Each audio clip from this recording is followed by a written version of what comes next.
It feels like an eternity that I've been waiting to get fibre internet, and today I'll be talking you through how I've gone from this to this. Welcome back to the channel, or welcome to the channel.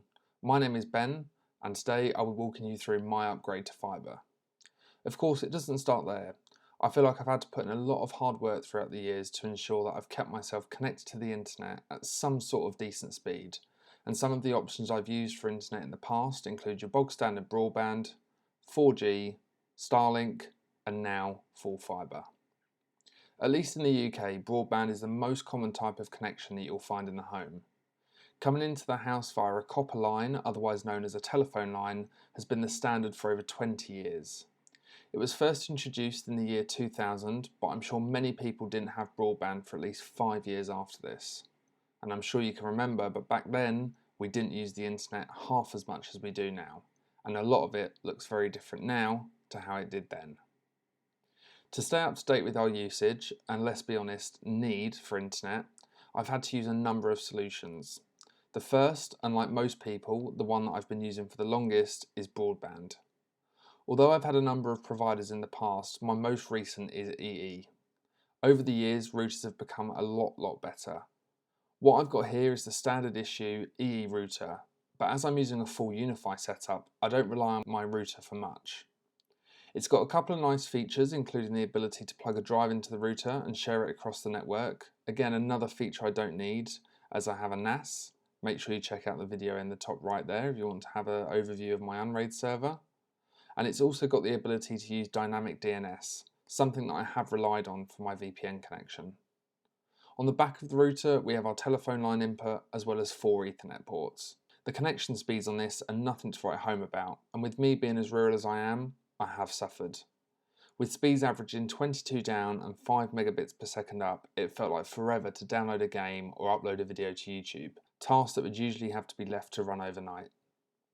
The first thing I tried to improve my internet speeds was Starlink, and it's safe to say I was very impressed.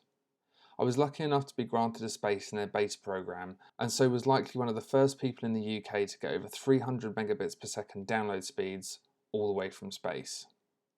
The real downside was the cost. £500 for the equipment and £90 a month for the service. But when you have no other choice, what do you do? I was lucky enough to be living with my parents at the time, and so the cost didn't affect me, but I was in love with how quickly I can now download games and do all my other internet activities. Upload speeds were limited, and I only achieved around 20 megabits per second, but with a lot more download traffic, this wasn't a massive issue. It would just have been nice to have faster upload speeds. After moving out of my parents, it didn't make financial sense to continue using Starlink. Although I wouldn't have incurred the upfront cost for the kit, the monthly fee was tough to swallow, and with only myself needing to use the internet, I had to go back to broadband and its comparatively slow speeds.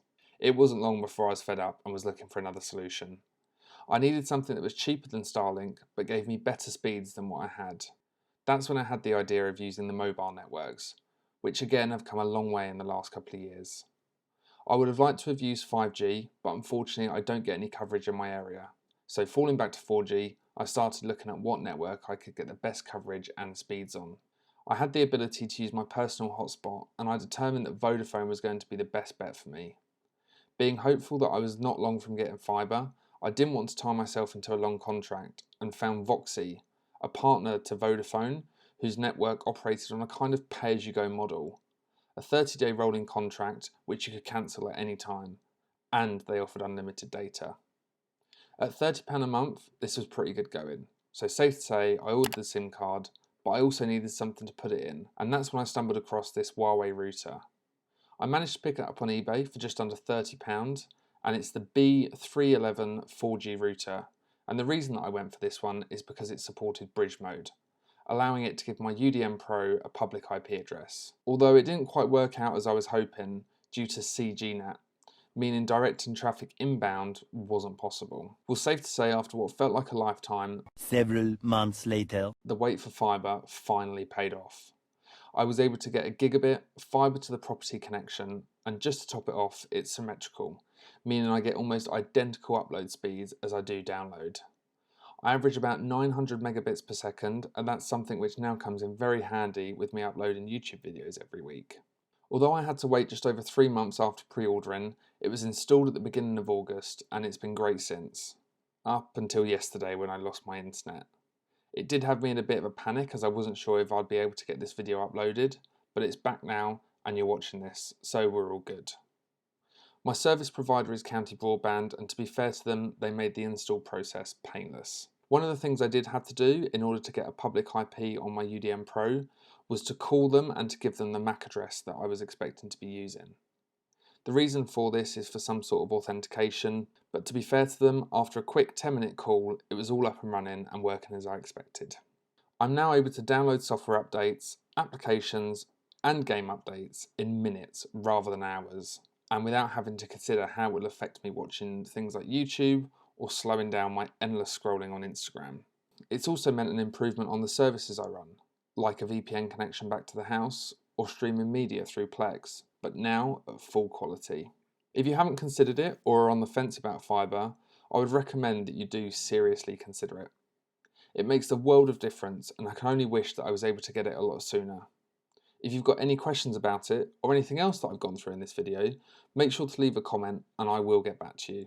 Of course, if you've liked the video, hitting that like button really helps the channel, but also gets the video in front of a lot more people. And if you'd like to see more from me, the subscribe button is there as well. As always, thank you for taking the time to watch this video, and I'll catch you in the next one. Cheers.